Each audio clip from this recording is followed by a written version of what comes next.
Britain's royal palaces. Majestic.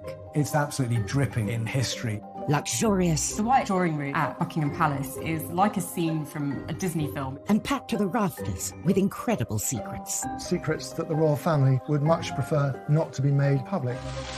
From royal courtships to royal births to royal marriages and scandals, the palaces have played host to all of that.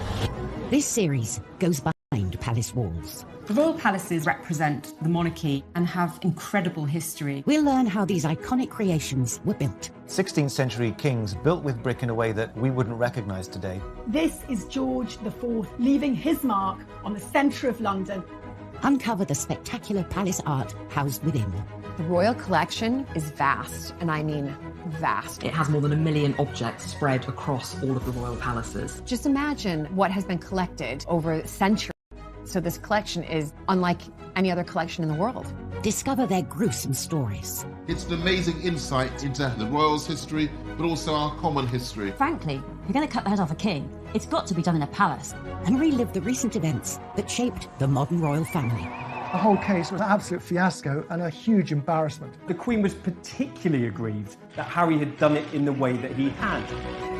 This is The Secrets of the Royal Palaces.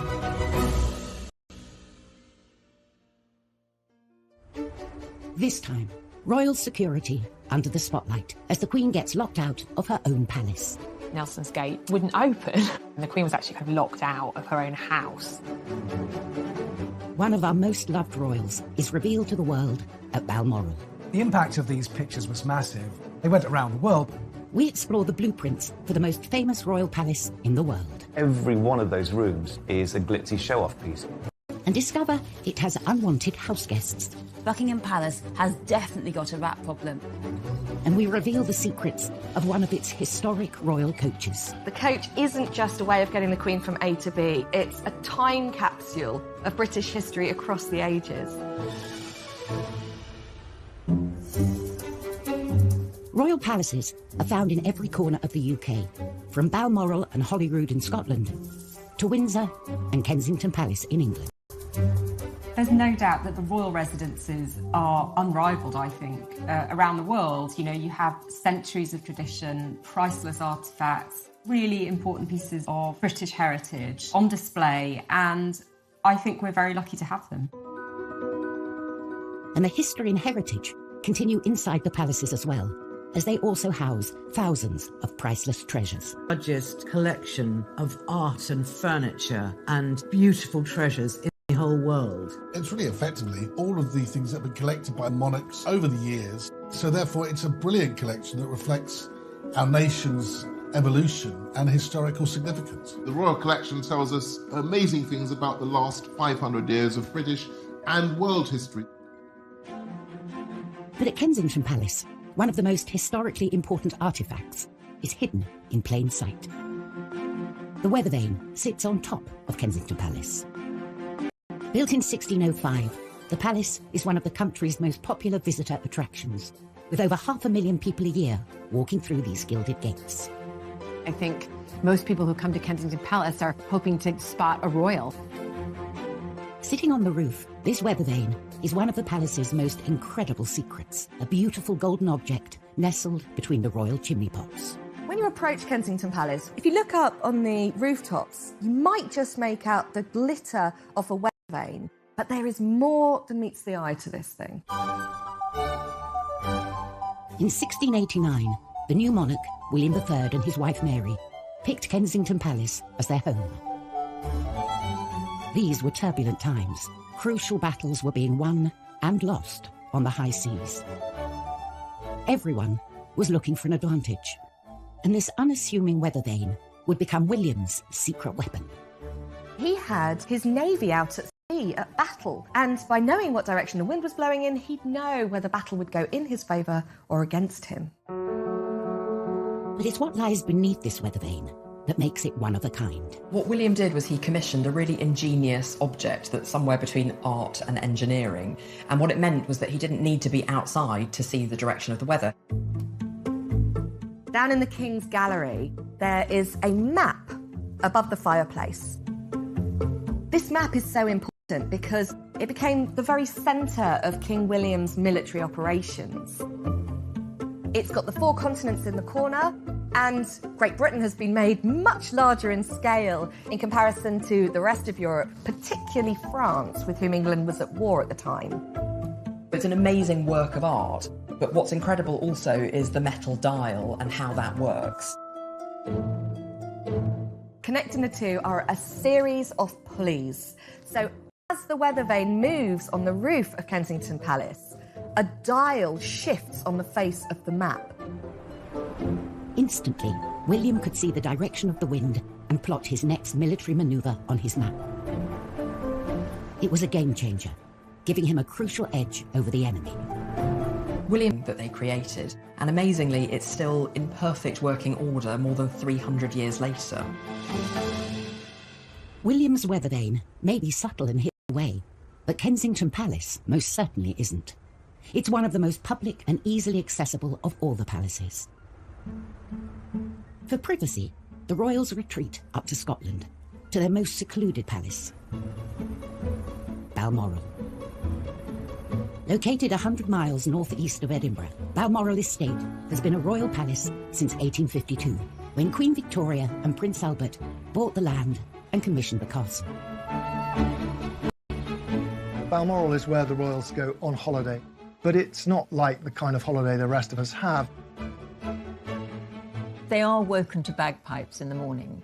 They are piped into dinner in the evening. They dress up for dinner in formal clothes. It's quite a rigid life, but between those markers during the day, there is enormous freedom.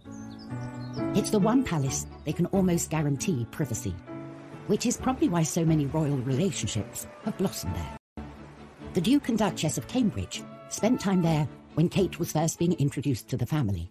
But probably the most famous Balmoral romance happened in 1980.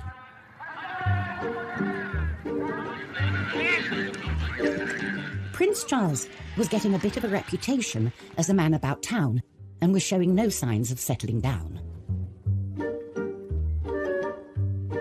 The first duty of the Prince of Wales was to find a wife, produce heirs to the throne, because that is their #1 priority, securing the line of succession.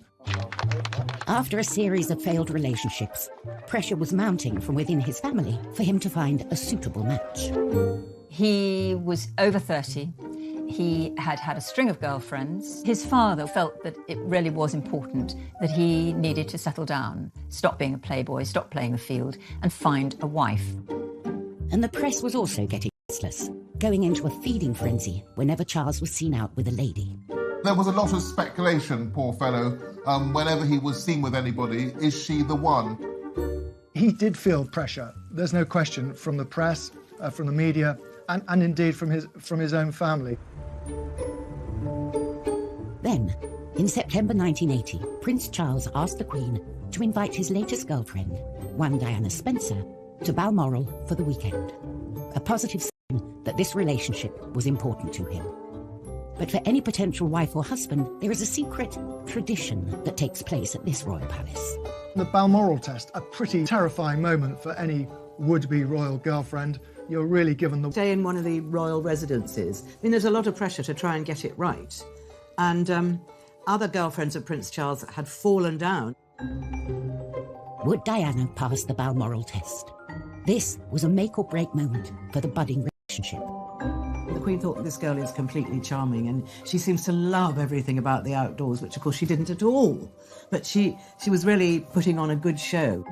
Diana was a huge hit at Balmoral that summer. She fitted in with everything that the royals do up there. She went for long walks, she fell in puddles of mud and got up and roared with laughter. Everybody fell for her that weekend. They have lots of outdoor barbecues where Prince Philip usually prepares and cooks the food. The Queen often does the washing up. And Diana was very happy to help. She rolled up her sleeves, by all accounts. She absolutely nailed it. Coming up in Secrets of the Royal Palaces, we learn how Diana was always one step ahead of the palace paparazzi. When I moved to either side to try and photograph her, she used the mirror to keep a tree between me and her. Very clever. And we discover how the Queen Mother dealt with unwanted house guests. She got the gun and she used to shoot them in the ruins of this part of Buckingham Palace. The royal palaces come in all shapes and sizes. Some are opulent and luxurious, while others are more homely and simple. Palaces like Buckingham Palace demand attention, another backdrop for huge affairs of state, while others are just for the family, more secluded and secretive. In September 1980, one palace, Balmoral, was hiding a secret within its 50,000 acres. A secret that, when it got out, was going to change the royal family forever. The royal family have an annual holiday at Balmoral. It is one of the high spots of their year, and they are very private there. The press normally leave them alone for quite a lot of the time when they're at Balmoral. But this year, they were joined by Prince Charles's girlfriend, Diana Spencer. She had already passed the royals' Balmoral test and got the family blessing. But now, she faced the toughest test of all. How would she deal with the press? The press knew that there was someone around, but they couldn't quite identify which of the glamorous, bright young things who were sort of fluttering around Charles was the latest girlfriend was. So they kind of got away with it for a bit. Photographer Ken Lennox was a regular visitor to Balmoral, taking pictures of the royals on the moors and around the estate. I arrived early because Prince Charles would often do a spot of fishing in the River Dee. As I walked from the car towards the river, I saw that there was a young girl there, blonde, quite close to Prince Charles. The girl saw me and left Prince Charles and went into some giant fir trees. The next thing I saw, a compact mirror coming out from behind a tree. She turned her back to them, and I think she held up a mirror so she could see them, and they saw the mirror glinting. In her life, Diana proved herself savvy. She deliberately didn't want to be photographed. She used that mirror as she walked away, and when I moved to either side to try and photograph her, she used the mirror to keep a tree between me and her. Very clever. I think there's a very good argument for saying that the way she behaved that morning on the riverbank did display an early sign of her unique savviness when it came to spotting a camera and the activities of the press. It must have been dawning on Diana now what she was letting herself in for. Keen to capture this newcomer, Ken returned to the riverbank in the afternoon. A Range Rover arrived, and I saw the girl again. And this time, she turned and looked at me. She turned and looked right into the lens. I took a photograph, through some snow, and she turned her head away and went into the fishing hut. But when I got back, despite the bad light and the snow and everything, I got a recognisable photograph of this girl, Lady Diana Spencer. Ken didn't know it then, but he had just captured the first evidence of a relationship between Prince Charles and his future wife. I didn't think of romance at all at that stage. It was when one of the royal retinue said to me, "I hear you photographed young Diana Spencer." I said, "Yes, I did." And he said, "Don't dismiss it, Ken," which indicated that he thought there was more to come and that it wasn't just a weekend thing. These pictures were the definitive proof of a relationship between Charles and Diana. Ken had a scoop. Charles's new girlfriend and potential future queen. When these pictures were published, oh, is it a new girl in Prince Charles's life? Who is she? And she's very much in the sort of Balmoral milieu. This aroused lots and lots of interest and lots of speculation, which is great for the press, but more difficult, I think, if you're Diana. The impact of these pictures was massive. They went around the world because at that moment he was the most eligible bachelor in the world. And the fact that this girl, Diana, we now know, was back there so soon after the first spotting obviously was significant. She was suddenly front page news. And really from that time on, from September 1980 onwards, for the rest of her life, Diana was on the front pages, and she rarely left them. Hidden away in the Highlands of Scotland, Balmoral had proved the perfect palace backdrop for this blossoming relationship. Buckingham Palace, on the other hand, was designed to be seen. It's the most famous and most visited of all the royal palaces. It's pomp and circumstance, it's royalty, it's queen, it's the most iconic palace in the entire world. Buckingham Palace is Monarchy HQ. It is the headquarters of the firm, the British royal family. Buckingham Palace was the brainchild of one man, King George IV. George IV was a very self-indulgent king. He loved the pomp and pageantry, and he wanted a palace that was fit for a monarchy that had growing world significance. When George IV came to the throne in 1820, Royal HQ was St James's Palace. In his eyes, it was old-fashioned and cramped. So he set his sights on a royal building 2 miles down the road, Buckingham House.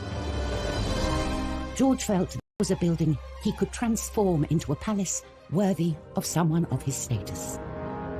This was transformative. It was entirely new. He wanted to recast Buckingham House into a building on a European scale.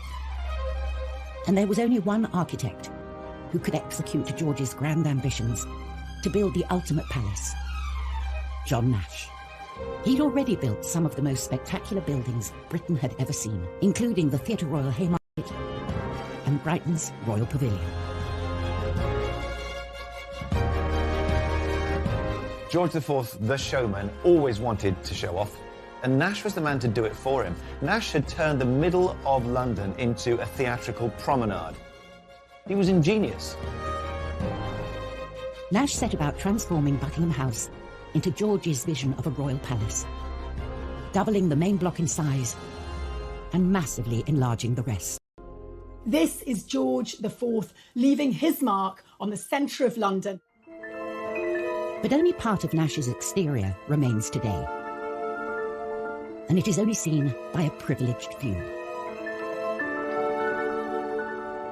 For those lucky few invited to a garden party, say, there is an opportunity to see the rear elevations. Yellowy sandstone, sloping down to lawns, and beyond them, gardens, a lake. It's a neo-French classical style, and it's now, of course, hidden from public gaze. However, the back of the palace was relatively dull in comparison with George and Nash's plan for the front. The pièce de résistance was Marble Arch. The arch was built in front of the palace as its grand entrance. A marble from Italy. Every time the monarch swept through there, it would be with an imperial grandeur. But unfortunately, George never did get to sweep through the arch. He died in 1830, aged 67, before his grand palace was completed. The first monarch to move in was Queen Victoria in 1837, but she felt the palace wasn't big enough and started a major expansion project. She added an east wing. She basically needed more room for the kids. And the first casualty of her build was George's Marble Arch. This arch was basically in the way. It needed to be moved for her to extend the palace. Marble Arch was painstakingly moved, stone by stone, to its current location at the end of Oxford Street. Marble Arch used to be the entrance to Buckingham Palace. Now it's sort of in a busy roundabout. It must have been something of a heartbreaker of a job to dismantle something and then rebuild it for no purpose. As what? A folly, an eye-catcher? It just sits there. It was a monument that no one really wanted. But for all Buckingham Palace's pomp and grandeur, it's been hiding a secret for centuries. A secret it would very much like to get rid of. Rats. Buckingham Palace has definitely got a rat problem.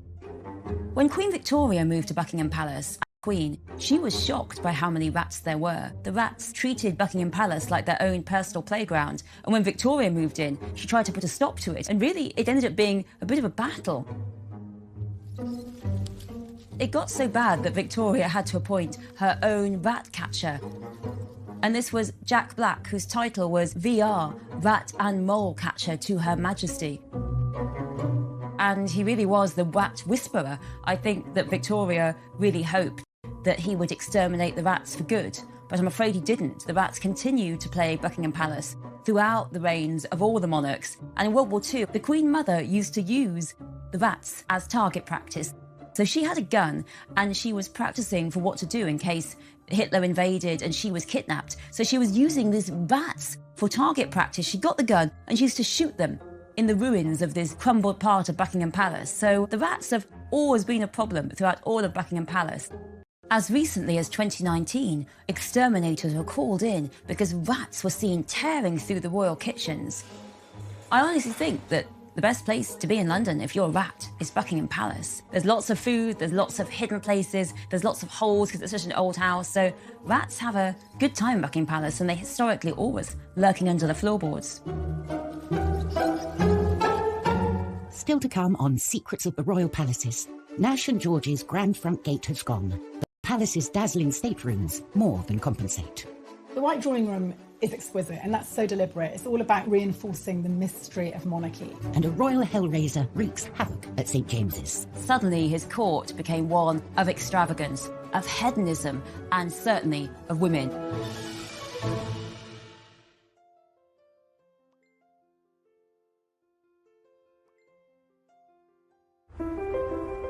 The British royal palaces are as individual as the monarchs they house. For good or ill, these palaces were lived in by the people that were ruling over us going back over 1,000 years. So they're an insight into the history of the country, into the archaeology, into the domestic practices, and it's incredible insight into everybody's history. The palaces can change as often as the monarchs, falling in and out of favour, being bought, sold, demolished, or extended. But some extensions are more famous than others. When you think of Buckingham Palace, you actually think of the balcony. Ask anybody across the world, and the landmark they want to go see the most when they come and visit is the infamous balcony. For over a century, it's been the focal point for our national celebrations. It is the place where the royal family and the people connect. Walking out there and seeing the crowds of people cheering must be overwhelming. This stone platform has become the place where we welcome new monarchs and celebrate royal marriages. On this balcony, some traditions have been shaped by popular demand. Prince George of Kent and Princess Marina became the first royals to wave to the crowds in 1934. And in 1981, Prince Charles and Princess Diana bowed to the crowd cheers and became the first newlyweds to kiss on the balcony. A tradition that continues today.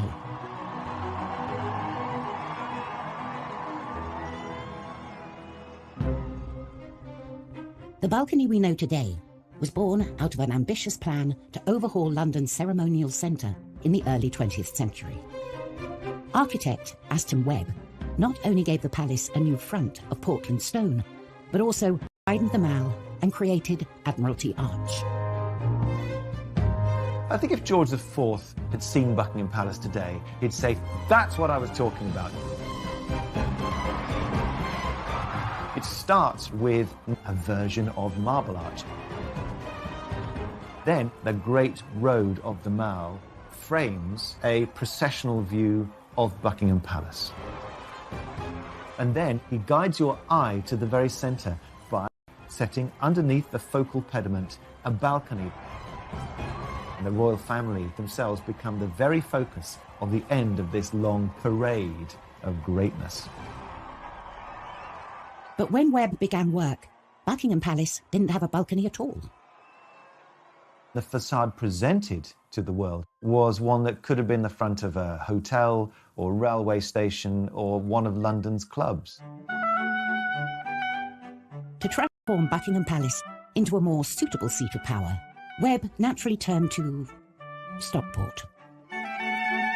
If you were to take the main part of Lyme Park in Cheshire and just glue it on, you wouldn't be far off what you're looking at today. George V oversaw Webb's work. He made sure that the palace's balcony was front and centre, so that it could be used on occasions when the king and other members of the royal family wished to show themselves to the people.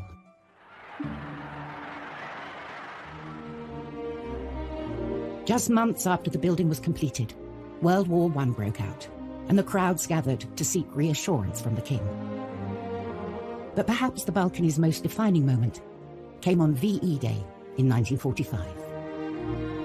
They talked of it being draped in crimson and fringed in gold, you know, across the sort of grey slash that is the frontage of Buck Pal. There is this kind of extraordinary flicker of hope and majesty around which everyone could gather and cheer and say hallelujah because the war was over. It gives a focal point, if you like, for national emotion. Millions watch the royal family standing on the palace's balcony, unaware it's a copy of a Stockport stately home. But not all monarchs use their palaces to celebrate moments of national pride. Back in the 17th century, in particular, hell-raising Earl used St. James's Palace to throw bashes that threatened to ruin the reputation of his king, Charles II. Charles had a group of male friends, which was perhaps the most shocking group of male friends you could possibly imagine, and they were called the Merry Gang. His court became one of extravagance, of hedonism, and certainly of women. The head of this lot was John Wilmot, 2nd Earl of Rochester, who we know now through what are the rudest poems in the canon of English literature you will ever find. I mean, there aren't many about trees and flowers, frankly, that everyone did go too far. And what he did was he wrote this poem called A Satire on Charles II, and it was savage. It savaged the king, it savaged the court, and it was so disdainful. And this is the worst line for me. Rochester said of the king, "Restless he rolls about from whore to whore, a merry monarch, scandalous and poor." So Rochester really was never again the king's friend. This poem marks the final break. That was the end of Rochester as being part of the king's court until his death, finally, fittingly, of syphilis in 1680.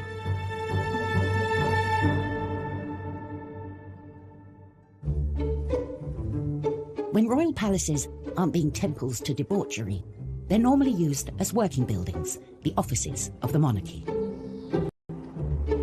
Buckingham Palace is the Queen's main work address.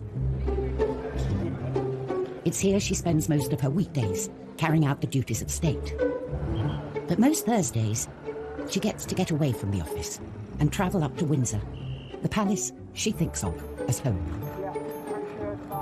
Windsor Castle is the Queen's favourite of all of the royal residences. It is the one place that she considers home. Windsor is the one that means the most to her. It's a journey that's made most weeks and should run like clockwork. It's all about communication. When Her Majesty leaves Buckingham Palace, they will choose a route and through an encrypted system will inform Windsor Castle that Her Majesty is on way and that the ETA is roughly half an hour or whatever. But on the 5th of March, the Queen turned up at one of the palace's many side entrances, ready to start her weekend, only to find the gates of the castle firmly shut. The convoy arrived at Nelson's Gate in Windsor. It wouldn't open. The Queen was actually kind of locked out of her own house. Normally with royalty, it's rather like the door at number 10. It opens as you arrive. Similarly with royalty arriving at a palace, the gates open and then the gates shut after she's gone in. But just didn't seem to happen this particular day, which is astonishing, really. Clearly, communication went wrong with whoever was charged with opening that door. The Queen, who values punctuality, can be seen looking very fed up in the back of her car with one of her dogs for company. Passers-by were taking pictures and kind of laughing because the Queen kind of sat there like a sitting duck. It's all rather embarrassing. Unfortunately, the gates of the castle remained shut, even after a little gentle persuasion from one of her protection officers. One of the bodyguards got out, a female bodyguard. I think they... With the gates not budging, they had no choice but to try something else. When the Queen is in a motorcade, you have to keep moving. You never ever want to stop. That's why they sail through red lights and they've got police outriders, because the moment the car with the principal stops, they're a sitting target. So the protocol is always to keep moving. I would imagine temperatures went up somewhat, but you are trained to look at Plan B and Plan C if necessary. The cops had to do a U-turn. The cars had to do like a kind of circuit of Windsor while they alerted staff to get the gate open. Thankfully, after a quick trip around the block, her security team managed to contact the castle and inform them they had a rather annoyed monarch waiting to get into her own house. Whether they were embarrassed, I don't know. Whether they were angry, possibly. The Queen always says, famously, get it right. I don't imagine the Queen would have personally given them a rocket, but perhaps the message would have come down that one was not amused.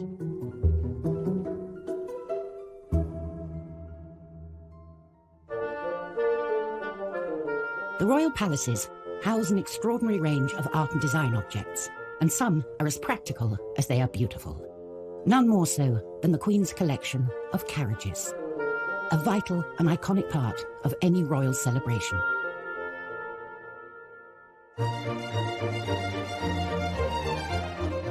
These carriages are usually reserved for big occasions, coronations, state visits, royal weddings, or the opening of Parliament. The royals have to use these carriages because it's tradition.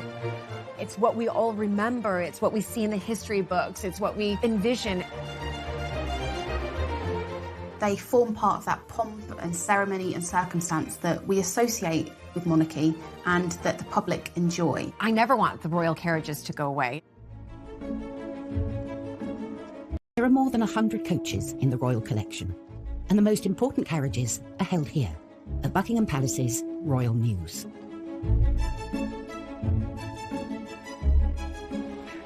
The newest coach on the Mews is the Diamond Jubilee State Coach, which made its first appearance in 2014 as the Queen set out from her palace for the state opening of Parliament. The Jubilee coach looks really like a kind of classic fairy tale coach. Black and gold. It's got all the symbols of monarchy. It's more than 5 metres long, it's 3 metres high, and it needs 6 horses to get it going.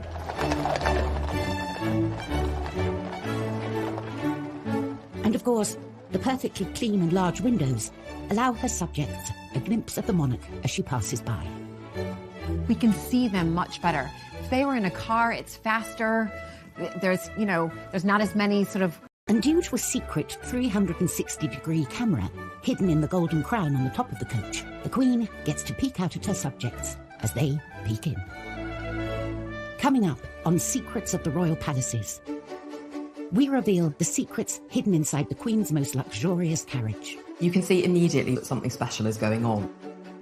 And in our final tour of Buckingham Palace, we take you into the heart of the incredible staterooms, dripping with gold, and a hidden passageway. The White Drawing Room at Buckingham Palace is like a scene from a Disney film in many ways. Which is on the Mews at Buckingham Palace, had its first public outing in 2014. The coach, made in Australia, was originally designed for the Queen's 80th birthday in 2006. The coachmaker was a man called Jim Frecklington, and I think it's fair to say he was an obsessive. He had actually already designed a coach for the Queen. That was the Australian state coach that was gifted to her in 1988. But with this, he wanted to do something even more extraordinary. Frecklington wanted the coach to be history personified and packed with historic artefacts. You can see immediately when you look inside the coach that something special is going on. It's got this incredible patchwork of different small wooden panels. There's a piece of Canterbury Cathedral, there's a piece of Carnarvon Castle, there's something from 10 Downing Street, you've got something from Henry VIII's flagship, the Mary Rose, there's even something from the apple tree that Isaac Newton sat under. The handrails are a very personal touch for the Queen because they come from the decommissioned royal yacht Britannia. The coach isn't just a way of getting the Queen from A to B. It's a museum on wheels. It's a time capsule of British history across the ages. All in all, it took nearly a decade and the combined efforts of 50 craftsmen to complete the coach and ship it to the UK, missing the Queen's 80th birthday by 8 years. But the final result is truly extraordinary. Ultimately, it wasn't just made to be this wonderful plaything. It's actually a serious working piece of equipment. So it's very much a working work of art. And with its elegant combination of glamour, history, and modern convenience, it's a coach well worthy of its place in Buckingham Palace's Royal Muse. From a vast expanse of Royal Mall to the imposing 20th century facade of Buckingham Palace, it's all about showing off.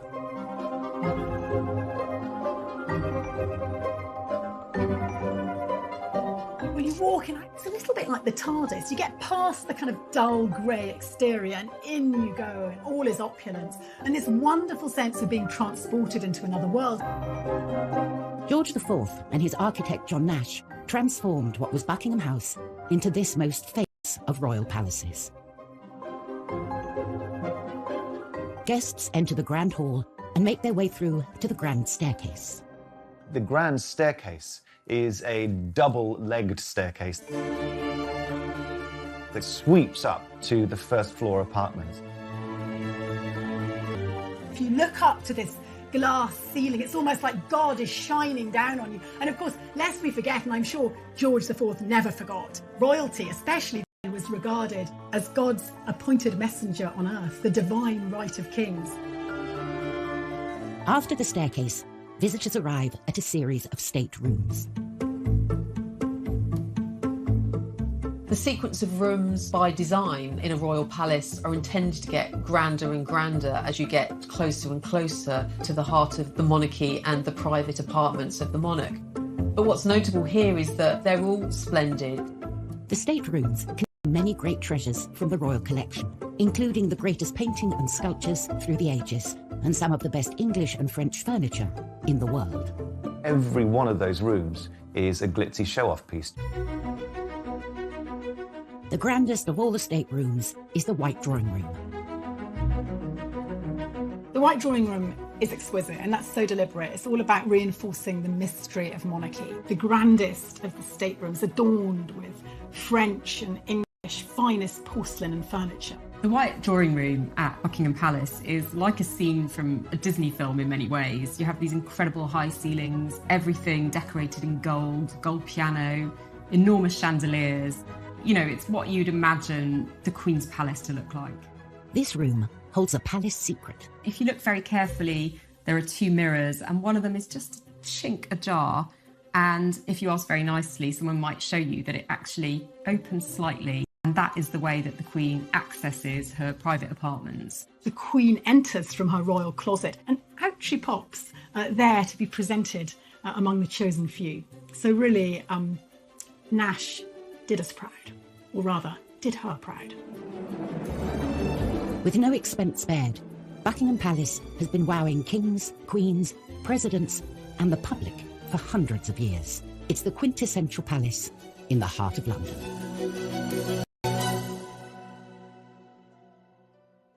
Next time, an ex-royal butler accused of stealing from the palace reveals the impact of these shocking charges. The bottom of my ward fell out. I was heading straight to prison. We uncover the secrets of Balmoral, a favourite getaway for generations of royals. This was their patch, where they could do things how they liked. And tensions rise at the palace as President Trump breaks the rules. Trump knew he needed to be on the very best behavior.